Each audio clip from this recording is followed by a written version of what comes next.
Dito sa mundo, ito talaga yung totoo, yung realidad na dapat alam mo at ng lahat ng tao.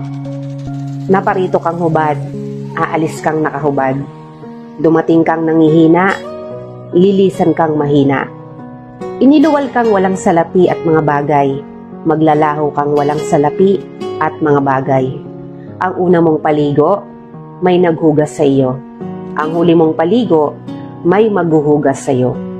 Ito ang buhay, kaya bakit labis ang mali siya, ang inggit, ang pagkamuhi, ang galit at pagkamakasarili. Maging mabait sa lahat at gumawa ng kabutihan.